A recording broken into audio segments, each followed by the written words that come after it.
જેતપુરમાં આમ આદમી પાર્ટીની કાર્યકર યુવતીના શંકાસ્પદ મોતનો મામલો હવે રાષ્ટ્રીય સ્તરે પહોંચ્યો છે। ત્યારે રાષ્ટ્રીય મહિલા આયોગે સમગ્ર ઘટનાની ગંભીર નોંધ લઈને ગુજરાતના પોલીસ મહાનિર્દેશકને નોટિસ પાઠવી છે અને 7 દિવસમાં વિગતવાર અહેવાલ રજૂ કરવા નિર્દેશ કર્યો છે।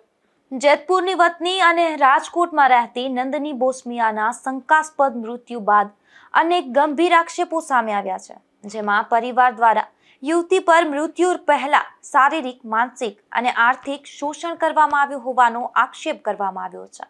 ઉપરાંત સોશિયલ મીડિયા પર યુવતી પર દબાણપૂર્વક ચોક્કસ પ્રકારની સર્જરી કરાવવામાં આવી હોવાના દાવાઓ પણ વાયરલ થયા છે। આ દાવાઓની સત્તાવાર પુષ્ટિ થઈ નથી। આ સમગ્ર ઘટનાની ગંભીરતાને ધ્યાને લઈ રાષ્ટ્રીય મહિલા આયોગે ગુજરાતના પોલીસ મહાનિર્દેશકને નોટિસ પાઠવી છે અને 7 દિવસમાં વિગતવાર અહેવાલ રજૂ કરવા જણાવ્યું છે।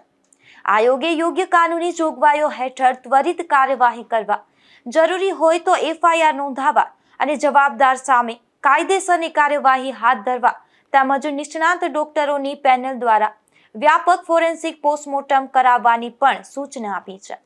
યુવતીના શંકાસ્પદ મૃત્યુ અને સોશિયલ મીડિયામાં વાયરલ થયેલી ઓડિયો ક્લિપના પગલે હવે આ સમગ્ર કેસની તપાસ પર સૌની નજર મંડાઈ છે। પોલીસ દ્વારા વિવિધ પાસાઓને ધ્યાનમાં રાખી તપાસ આગળ વધારવામાં આવી રહી છે। Bureau report, Gujarat news, Jetpur.